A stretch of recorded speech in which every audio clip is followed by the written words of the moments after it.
If everyone would be so kind as to take your seat and turn off your cell phones, I think we are ready to begin the George and Barbara Bush Distinguished Lecture Series along this picturesque coast of Maine, hosted by the University of New England's College of Arts and Sciences, and joined this evening by the Bush School of Government and Public Service at Texas A&M, deep in the heart of Texas.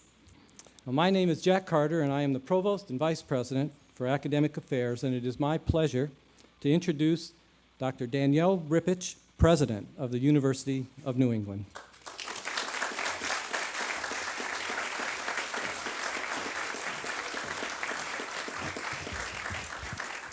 Thank you, Provost Carter. What Jack did not tell you is his son is a student in Texas, and I think he's joining us tonight via satellite. So this should be an interesting evening. I appreciate everyone coming to share this with us, and I think it's going to be an exciting event for our faculty, our staff, and most especially for our students here at the University of New England. This is our inaugural event in the George and Barbara Bush Distinguished Lecture Series at the University of New England. I'm honored especially to welcome two remarkable Americans. They are citizens of our country and of the world, and they have had a lifetime of service. Our very special guests and friends, the University of New England, will always treasure their friendship. The 41st President of the United States, Mr. George Herbert Walker Bush, and Mrs. Barbara Bush.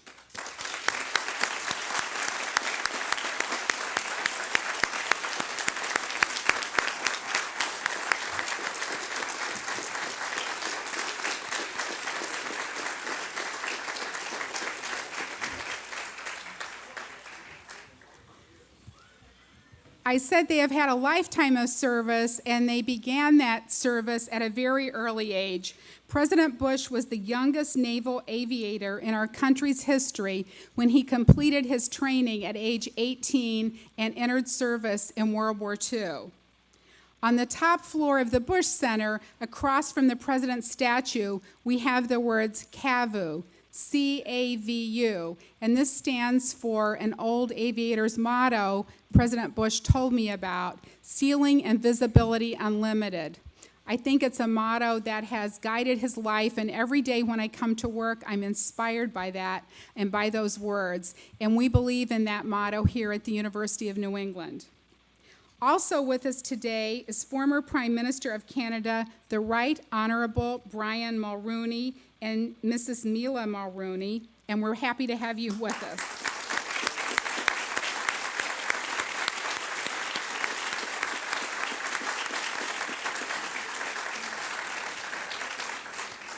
I told him we play the Canadian anthem at our hockey games, so that's good. We support Canada.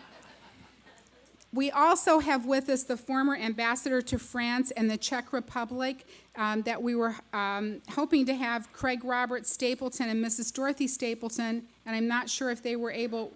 Yeah, there they are. Good, I missed them. Yay.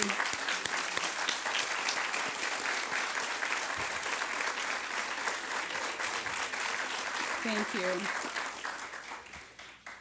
I'd like to very much welcome today's speaker and our special guest, Lieutenant General Brent Scowcroft. General Scowcroft has served 3 U.S. presidents on issues of foreign policy and national security.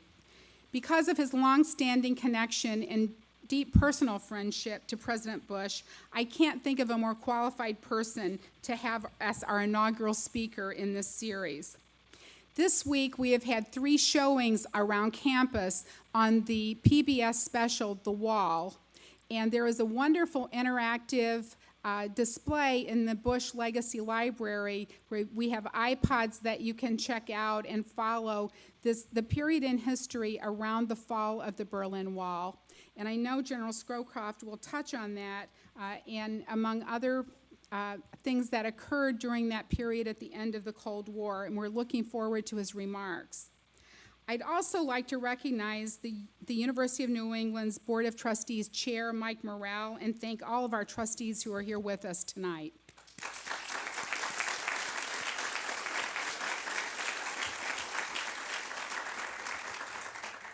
And finally, I'd like to welcome and thank Peter and Rosalind Whalen and their son Paul, whose generous grant has made this lecture series possible.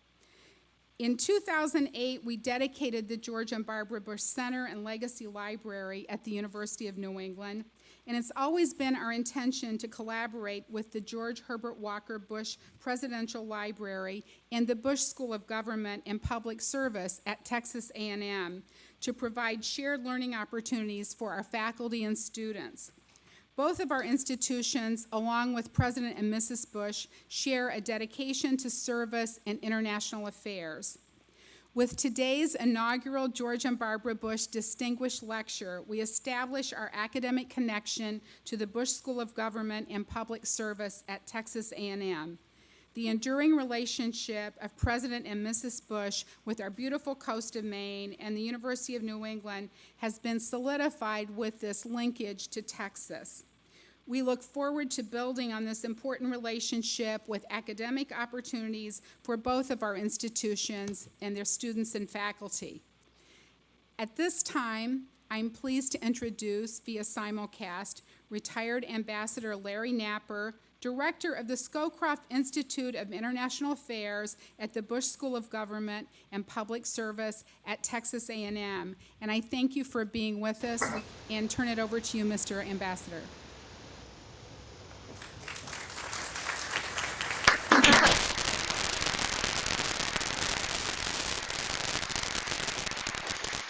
Thank you very much, President Rippich, and President and Mrs. Bush, Prime Minister and Mrs. Mulroney, Ambassador and Mrs. Stapleton, Lieutenant General Scowcroft. We have a great group of Fighting Texas Aggie students from the George Bush School of Government and Public Service who would like to offer you at the outset our special Aggie greeting.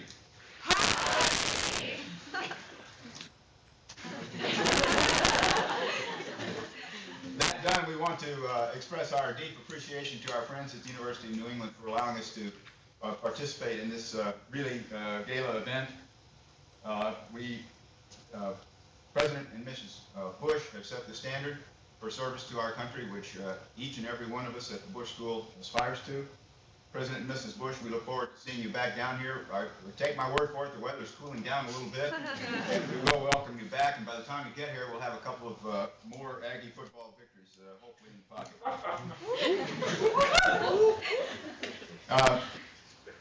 General Scowcroft, you are the namesake of our primary institute for international affairs research here at the Bush School. We are, all of us, full of admiration for your record in public service and especially in the field of international affairs. And we very much look forward to hearing your remarks tonight and to having the opportunity to pose a question or two from our side. So without further ado, I would like to turn the program back to our friends at the University of New England, and in particular to Dr. Stina Brown, who is the Interim Dean of the College of Arts and Sciences at the University of New England. Thank you very much.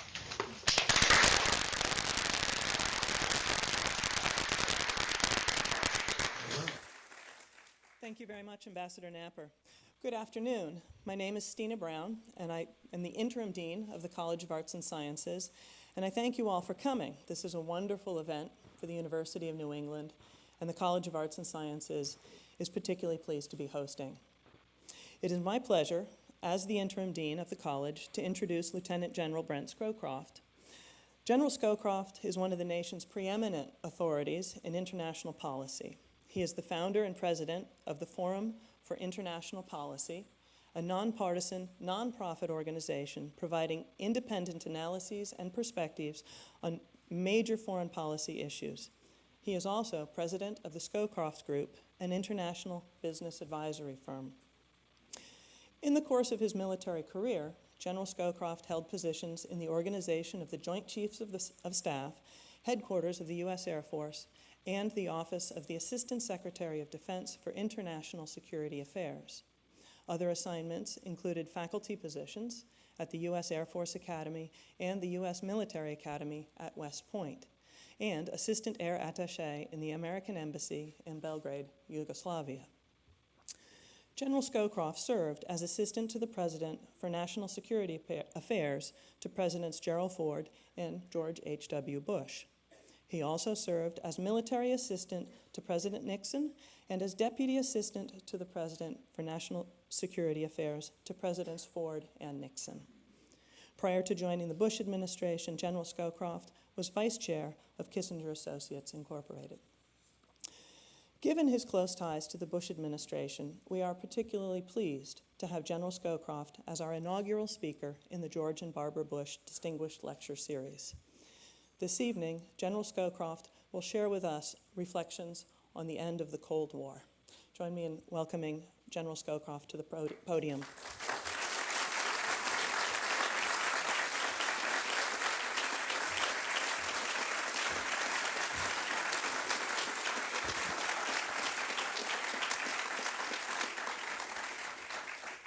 Thank you, Dean Brown, for those copious comments. That's more than even I wanted to know about myself. President and Mrs. Bush, Prime Minister and Mrs. Mulroney, Ambassador and Mrs. Stapleton, President Rippich, Dean Napper, and distinguished guests. It's a great honor for me to be here tonight, to be the inaugural speaker on the George Herbert Walker Bush Distinguished Lecture Series. And my thanks to Roz and Peter Whalen for their generosity in establishing those.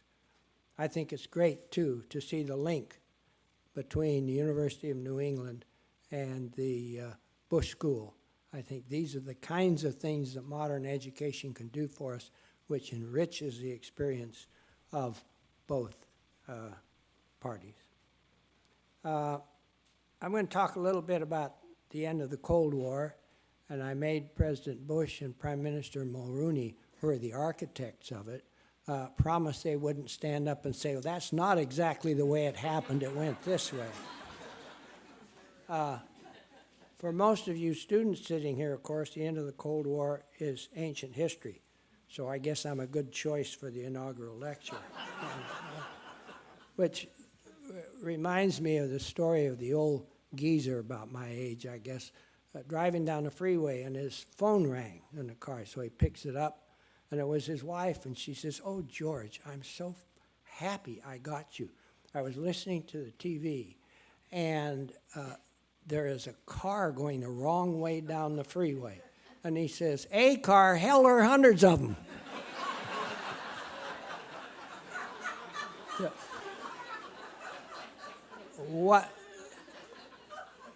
one other thing you need to know about me to put my comments in perspective is that President Bush, when he was president, and when I say President Bush, I'm talking about President Bush, the 41st President of the United States, so I don't have to explain each time I use the term. He established an award, and it was an award for the person who most frequently fell asleep in meetings and who awoke most skillfully, pretending he had not been asleep and entered into the conversation. He named it the Scowcroft Award. Now, a few words of serious business. When President Bush came into office, there were many people saying, 1989, the Cold War is over. Certainly, the rhetoric from the Soviet Union was different. And just after the elections, President Gorbachev gave a speech at the UN full of good kind of phrases. But looking at it from a realistic point of view, if you want to use that academic term, not much had changed. The edifice of the Cold War was still there. Soviet troops were still in Eastern Europe, and indeed in the Third World, Africa, Latin America, especially in Cuba, the Soviet Union was actually on a pretty nasty offensive. So we didn't think the Cold War was over.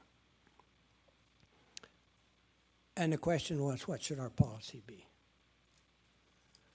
there was a ferment in Eastern Europe when we came into office, similar to that which had swept Europe, like Berlin in 1953, like Hungary in 1968, like Czechoslovakia, or 56, Czechoslovakia in 68.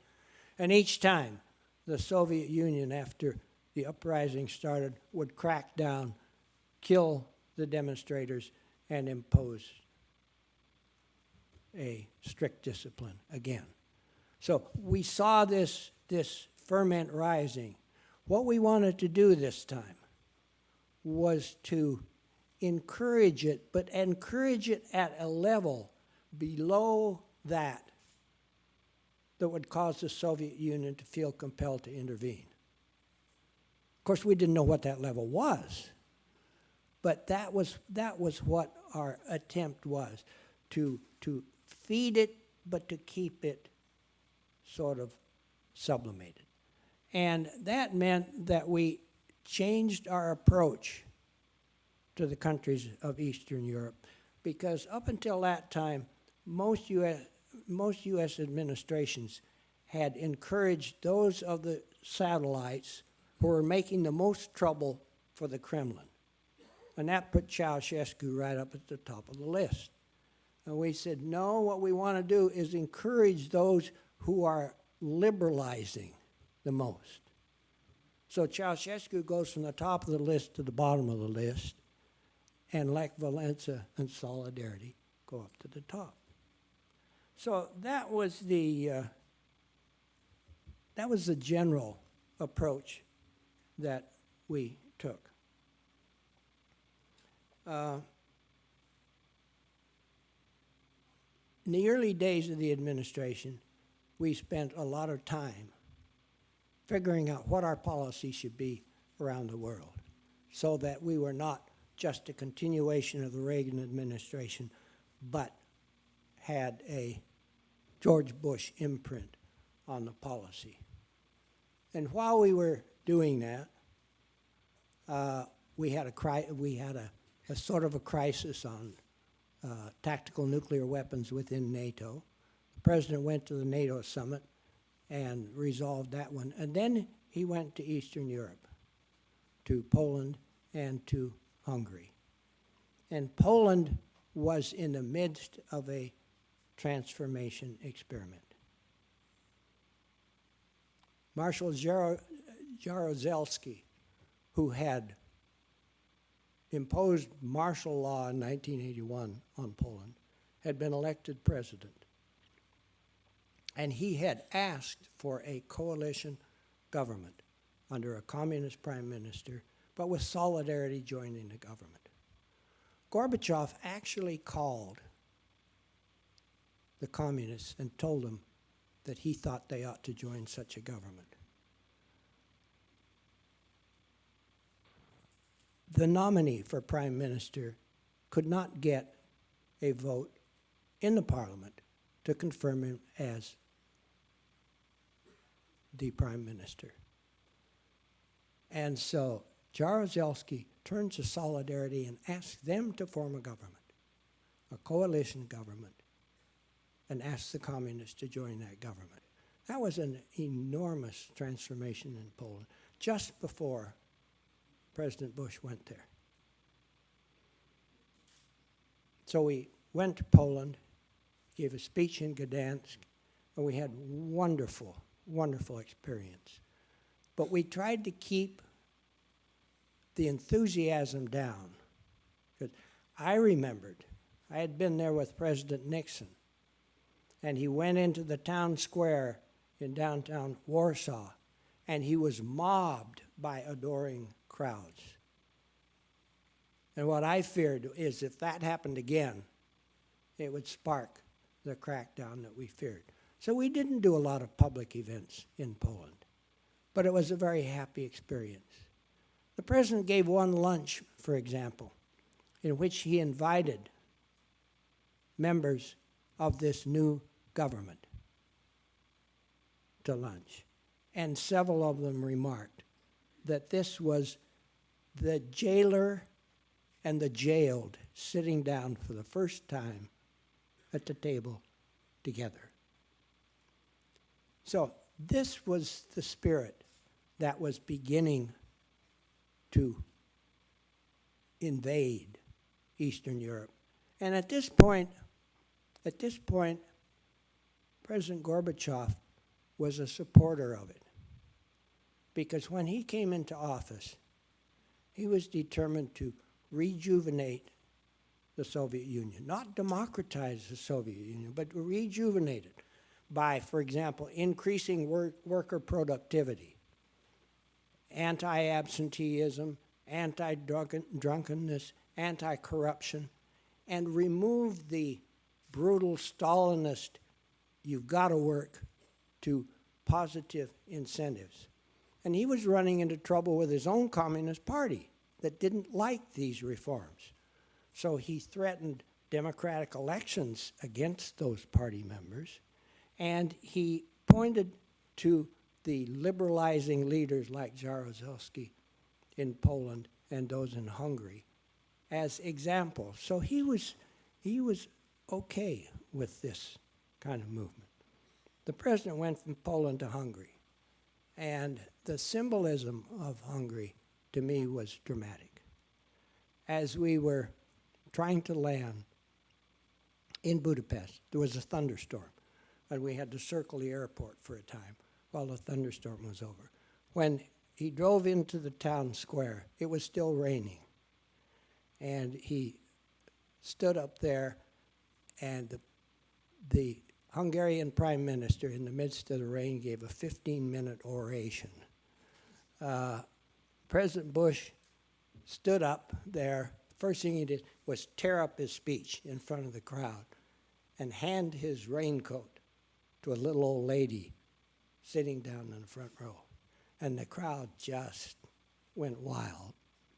And then about halfway through this visionary speech that he was giving about the future of us all in Europe, the rain ended and the sun broke through and shone down on the president. It was dramatic. When we got into discussions with Hungary, Hungary was a little different from Poland in that it was the Communist Party itself that was the liberalizing factor in Hungary.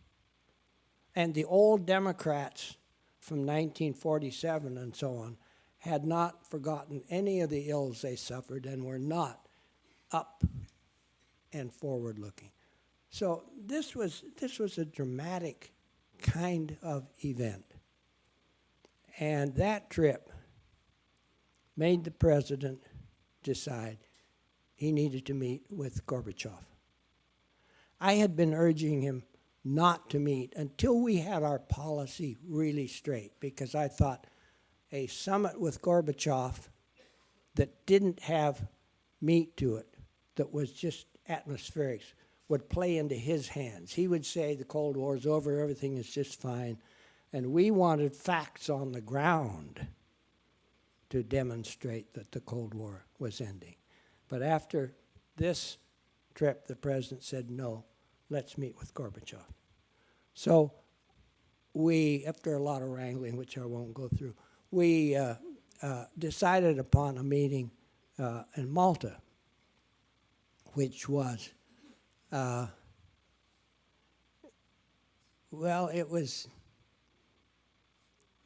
I won't go through how we got on Malta, but we actually planned the summit on ships like President Roosevelt and Churchill had at the beginning of World War II. And it worked well except for the weather. The worst storm that Malta had had in something like 100 years hit. And our meetings were severely constrained. But I'll come back to that. Because later in the summer, before this meeting was in December, the East Germans, for their summer vacation in August, were only permitted to go to the satellite countries, not to Western Europe. Well, they started piling up in the West German embassies and in other embassies in places like Hungary. And after a time, it got to be serious, and the Hungarians opened the border into Austria, and the East Germans started to pour across the border through Austria into West Germany. And it became almost a pandemic at the time. So the Hungarians were urged to close the border, and they said, you know, we have no right to close the border. The East Germans were having a terrible problem. They closed their own border for a time. There was a huge ferment going on. In October was the 40th anniversary of the founding of the East German government. And they planned a 40th anniversary celebration. And they invited President Gorbachev. Well, of all of the leaders in Eastern Europe, 2 were real hardline holdouts. The one was Ceausescu, and the other was Honecker, the chancellor or chairman of East Germany. And the question would be, how would Gorbachev respond? Would he put his arms around Honecker, who really wasn't supporting his kind of a policy, and thus shore him up, or would he distance himself? Well, he didn't do much of either one. But that turned out to be deadly. There were riots and demonstrations in Leipzig, and finally, Honecker left. He was replaced, and the East Germans finally declared that the wall between East and West Germany would be taken down.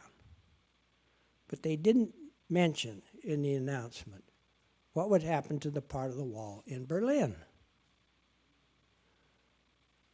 So there was this period of indecision, and people started piling up on the west side of the wall and so on. And the East German guards stood there for a while and finally stepped back and let the West Germans through. And that was how the wall came down. Very unexpected, very complex in what the motivation was. We were watching all of this, and it was a very sensitive time in terms of the policy we were following in Eastern Europe. And we really didn't know what was happening at the wall, because we had seen the East German edict, which was not clear about West Germany. Well, Marlin Fitzwater came into the Oval Office and said to the president, the press is clamoring, you've got to talk to them. And I said, we don't know what to say. So we agreed that we would invite some of the press into the Oval Office, and the president would say a few words. So he talked about the optimistic part of what was happening in East Germany in very measured terms. And after he finished his remarks, Leslie Stahl, and I'm sure you know who Leslie Stahl is, she was standing right by his desk, and she said, Mr. President, you don't seem very elated. I would think that you'd be wanting to go dance on the wall. And he said, well, you know, I'm not an exuberant sort of fellow. Those weren't the words he used, but that's... but what he was trying to do is exactly what our policy was. Not to thump his chest and say, we've won, we're doing this. It's now ending, because that would have put the pressure either on Gorbachev to crack down or on some of his hardline colleagues to kick him out because he was too soft. So to me, that was one of the most statesmanlike decisions I have ever seen president. Because every instinct is, why not shout? Why not cheer? Why not do it? But the policy and what we were trying to do was paramount, and that's the way the president reacted. And it was just right, because Gorbachev, after the wall came down, changed. The wall, that scared him. This was no longer about a little liberalism versus a little concern. This threatened the whole structure. So from that time on, he was much more cautious. Back to the Malta Summit. It was not a noteworthy summit in terms of actions. It gave the two sides a chance to talk over all of the issues so that the two presidents understood each other in a personal sense, which would reduce the chances of some kind of an event sparking a confrontation between the two. The most sensitive issue that they discussed for both sides was the Baltic States. They had been incorporated, they were a part of the Soviet Union and therefore much more sensitive than the satellites in Eastern Europe, which were not a part of the Soviet Union. But they were also the part of the Soviet Union. We never had recognized their incorporation into the Soviet Union. So it was extremely sensitive to us. And there was a lot of ferment going on. And we were afraid that Gorbachev would crack down in Lithuania, which was the most unrestful at the time. So that was a very, very difficult conversation. The president went from the meeting with Gorbachev in Malta to a NATO meeting where he described to his NATO colleagues the summit that he had had with Gorbachev. The night before that meeting, he had dinner with Helmut Kohl, the Chancellor of Germany. And at that dinner, Chancellor Kohl sort of laid out his vision for German unification. And after he finished, the president looked at him and said, "I'm with you. Go for it." It surprised me because we had been very careful about German unification, not to get out ahead of the Germans themselves. And some of the Germans were saying reunification now, and some were saying not in our generation. And our allies, our closest allies, the British and the French, not to mention the Russians, didn't want any part of German unification.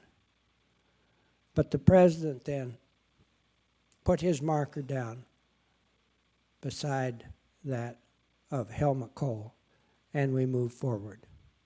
And this became the preoccupying element in the end of the Cold War. What was happening to Germany, which was at the heart of the Cold War? Would Germany be two states permanently? Would they be one state? If there were one state, would they belong to the Warsaw Pact or NATO or neutral? And that, for the next 6 months, was the minuet that we went through. And there are a lot of details there that I won't go through. But the ultimate was, if Germany was to be reunified, how would it be done? And could it even happen? Because of all the countries concerned, the four powers, for example, who occupied Germany, only the United States was supporting German unification. The Russians certainly weren't. The British weren't. As a matter of fact, Margaret Thatcher, I believe, said, "I like Germany so much, I think there ought to be two of them." And the same with Mitterrand in France. And if they all had gotten together, 3 of the 4 occupying powers, we would have been in a very difficult position. but it never happened. None of them liked it, but they went along with it. And one of the things which helped us was the rapidity with which events in East Germany moved. Gorbachev, helpfully for us, was not, what shall I say, was not a rapid decision maker. And as events moved in East Germany, he fell farther and farther behind it. The East Germans were going to have an election in March, and everybody thought that the Social Democrats would win. And combined with the Social Democrats in West Germany, it might mean two Germanys for a long time. In a confederation, it might mean this or that, the other. Very complicated. Instead, to everyone's surprise, the Christian Democrats, the conservatives, won in East Germany. And that put in Kohl's hands the operating philosophy.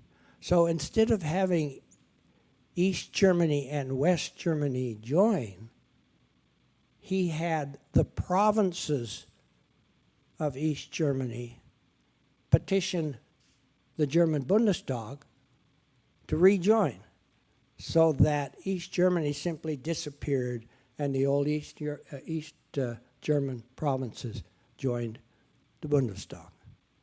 So there was no big problem of two German states.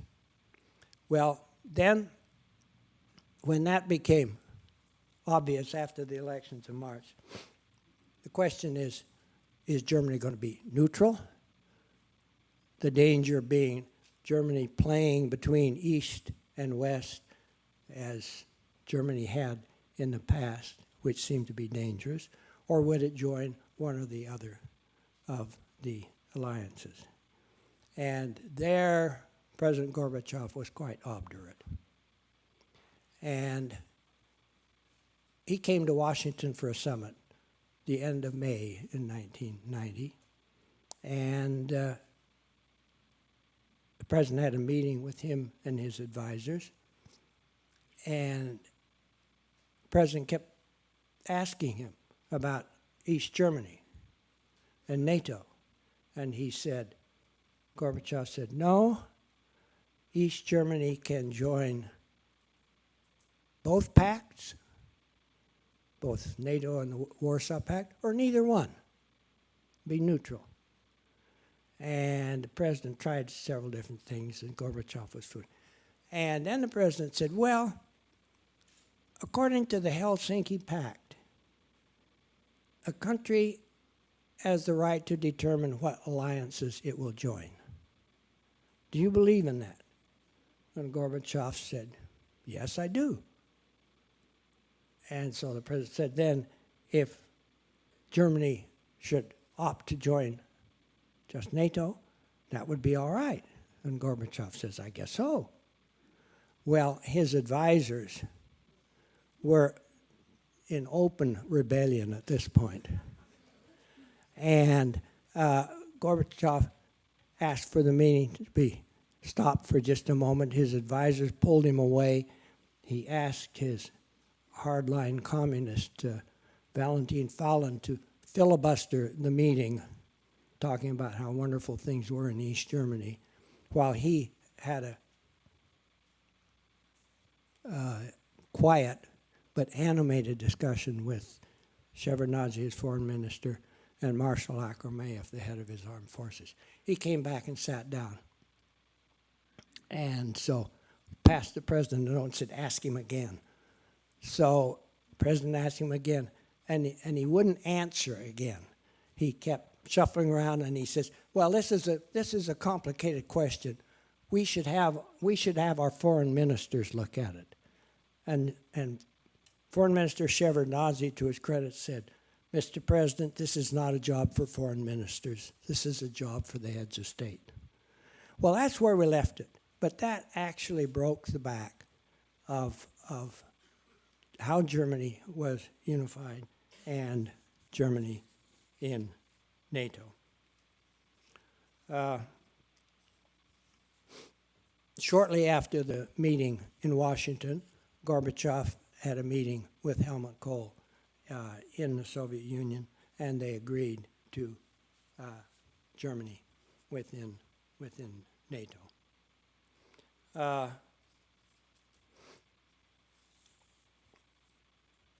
Some of the other elements that went along with this, in that summer of 1990, of course, there was a Iraqi invasion of Kuwait in August. And there was what one could logically say came the end of the Cold War, and that is the United States and the Soviet Union jointly condemned the attack on Kuwait. It wasn't actually that simple, though, because the Soviets actually had very close relations with Iraq. It was sort of a client state. And President Gorbachev tried hard to slow us down. At a Helsinki meeting in September of that year, between Gorbachev and President Bush, they had a long discussion about what our policy should be and what the Soviet policy should be. And the president and I had one discussion with President Gorbachev. Secretary of State Baker had a separate conversation with Foreign Minister Shevardnadze. And we broke for lunch and compared notes, and Gorbachev had been really dragging his feet about anything. And Shevardnadze had pretty much accepted what Baker had presented as what we would like to do. So the president said, well, let's just support Shevardnadze. So we went back into the meeting. This was a combined meeting, and the president said he agreed with Shevardnadze, and sure enough, Gorbachev didn't say anything. So that was the end of that one. At that lunch, I just want to tell one little anecdote. I sat next to Marshal Akrameyev, who was a distinguished, hard-line general. And he and I had talked before about nuclear arms control and who had superior forces and all those things. And he was in a solemn moment, and he said, I don't know who I am anymore. He said, I spent my life defending the Soviet Union. I believed in it. I fought for it. And he says, now I'm being told that it was all a lie. He says, I don't know what to think. Well, he supported the coup plotters in July of 21, and then he committed suicide. So the personal aspect of all this is something that we tend to overlook. The last thing I want to say is in July of 1991, after all this had passed, there was a coup against Gorbachev. What we had feared had come to pass, but it was too late. And it didn't change much of anything. The only thing it showed me is how inept the people who we really feared were in even mounting a coup against their leader. But when Gorbachev came back, he was a broken man. And I'll close with one thing. The Soviet Union might never have ended had it not been for the personal enmity between Gorbachev and Yeltsin. They started out as comrades in the Central Committee. But then Yeltsin, who was very much more a populist, broke away and became much more liberal. And finally, they turned into bitter enemies. And I think that Yeltsin was not trying to destroy the Soviet Union, but the only way he could get rid of Gorbachev was to pull the Soviet Union right out from under him. And that's what he did. He was the president of Russia at that time, and he got the Russians, the Belarusians, and the Kazakhs to join him and said, no, they weren't going to sign up to the new Soviet Union that Gorbachev was trying to sign. So on on Christmas Day of 1991, Gorbachev was out of a job. Just like that. That's another time you could say the Cold War ended. Then the other time was at the time of German unification. It was an awesome time for all of us.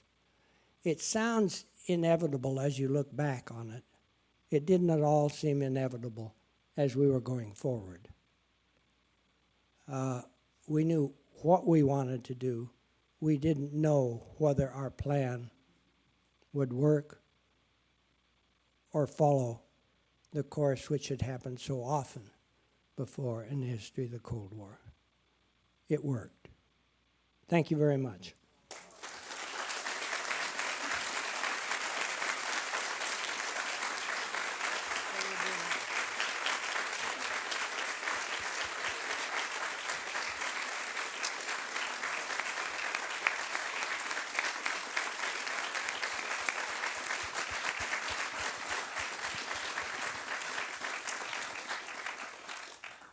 Thank you very much, General Scowcroft.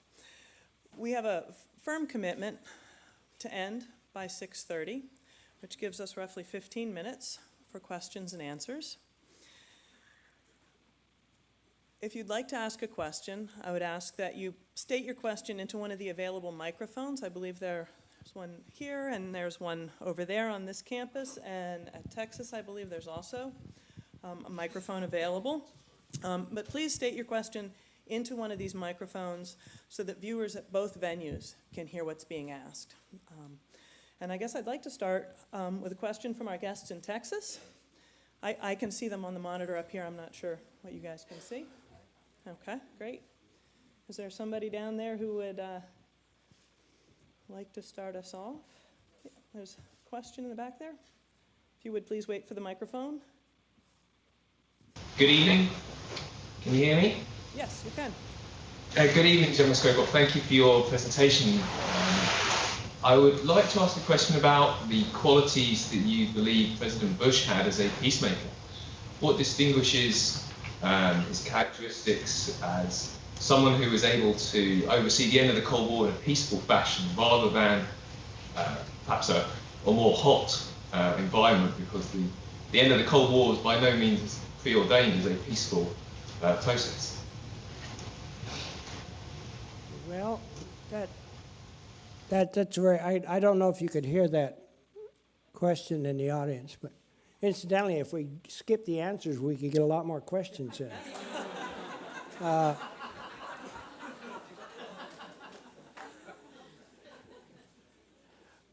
I'm not sure I understood the question. I think he was asking what are the particular traits with President Bush that may have enabled him to take a more peaceful approach to the end of the Cold War? Yes. Well, to me, being a child of the Cold War, I mean, I was raised on the Cold War, and the Soviet Union was a permanent fixture of global society, you know. So I think the end of the Cold War, literally without a shot being fired, is an anomaly in world history. The depth of that historic confrontation and the size of the Soviet Army and Soviet Union and the strength of it, to have it all end the way it did was an anomaly. But as I say, I think that the president adopted exactly the right strategy, which is to encourage the forces within the Soviet bloc, including those within the Soviet Union, that were seeking to liberalize, but to try to keep it at a rate that would not cause the hardliners either to crack down or to kick out Gorbachev as being a weakling.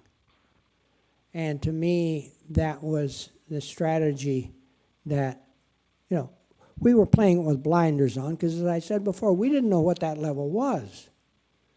But we tried it, and some things people would say, oh, we ought to go farther. Oh, we ought to take advantage of it. Like, for example, the fall of the wall. Like, for example, the Baltic States. There was a lot of pressure for us to recognize the independence of Lithuania when they started their rioting and so on. But the president decided that if we did that, first of all, it might be fatal for Gorbachev and the hopes we had. But secondly, it could precipitate conflict, because it was the hardest thing for either side to back down on. Nothing would have been more popular for the president to do than to stand up for the Baltic States, whom we had never recognized as being incorporated in the Soviet Union. It took real statesmanship to say, no, let's have the Soviet Union accept the independence of the Baltic States. Then they can't use anything to reverse that. And that's what the president did.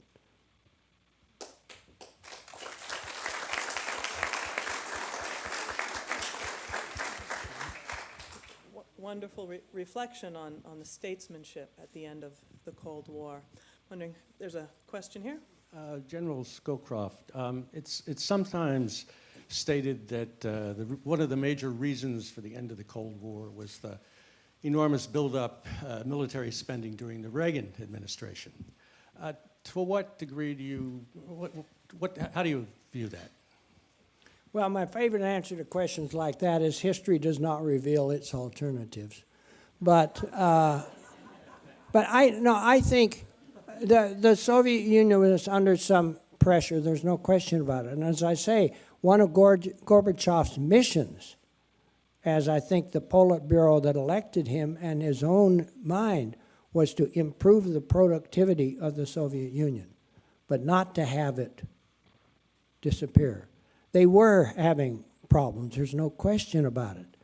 And there was at this time also a sort of a collapse of oil prices, a diminution of oil prices, which reduced their financial flexibility.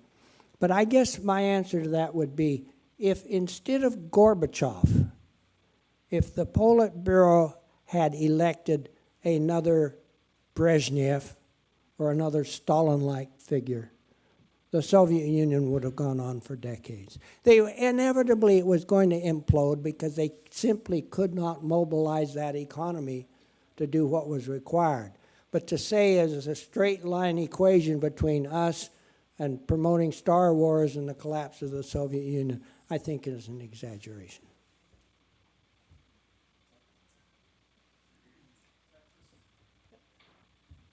Is there another question from our guest in Texas?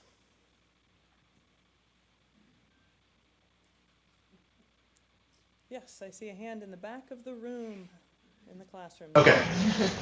Greetings from Texas A&M. My question, General Scowcroft, is actually in two parts. The first part is related, to your service as the National Security Advisor. It strikes me, looking back at that period of time, that the that the policy-making process, it strikes me that it was quite effective. So my question, the first part of my question is, what do you see are the effective elements that make up a successful policy-making process with the National Security Council coordinating that? The second part is, many of us here at the Bush School will be going into public service after we graduate. What can you say to us about, as future participants in that policymaking process? What advice can you give us as we participate in that? Thank you. Thank you. Very good questions. I think on the first part of it, I think that both President Bush and I had perhaps unique backgrounds for the job. President Bush, I think, was the most qualified man ever to be president in foreign policy.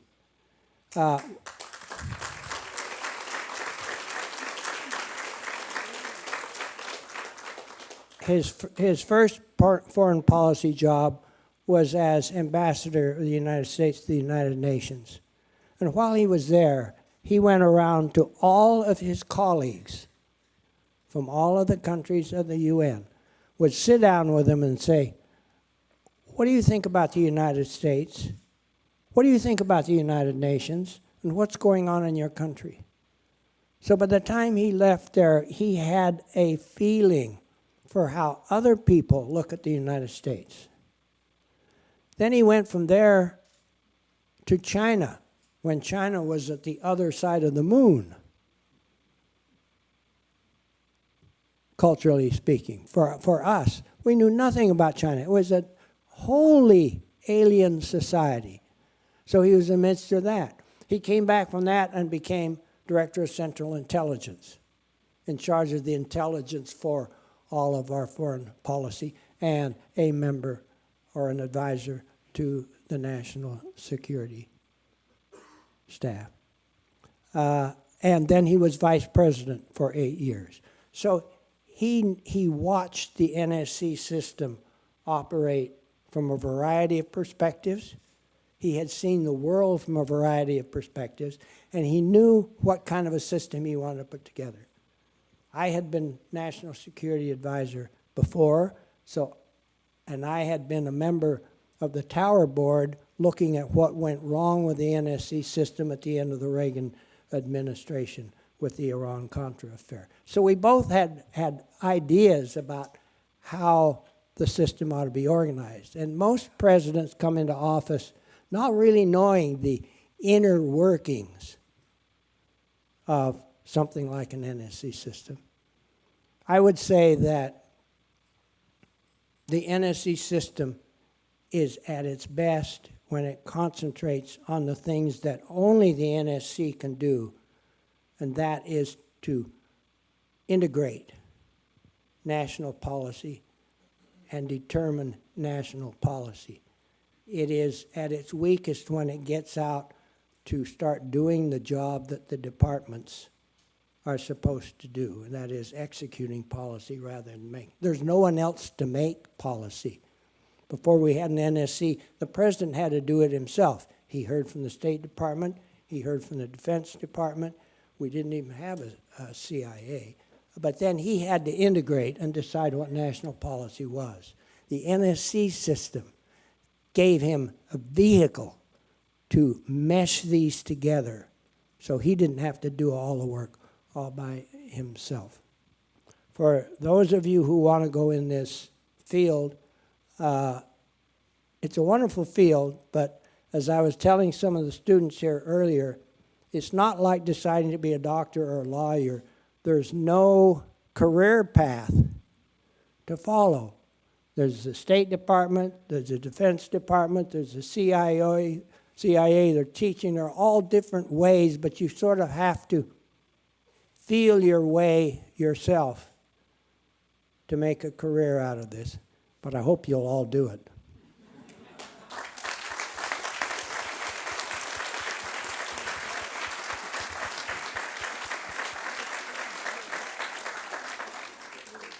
Thank you very much, General Scowcroft. We are very close to 6:30 at this time.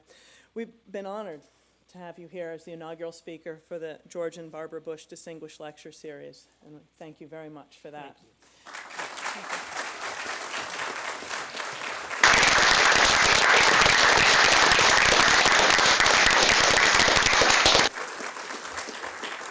Well, this concludes tonight's very special event, and although to our colleagues in Texas, parting is indeed such sweet sorrow, but we can look forward to next year when all of you can return for the second lecture in this annual event named in honor of our very special friends and neighbors from Walker's Point, George and Barbara Bush.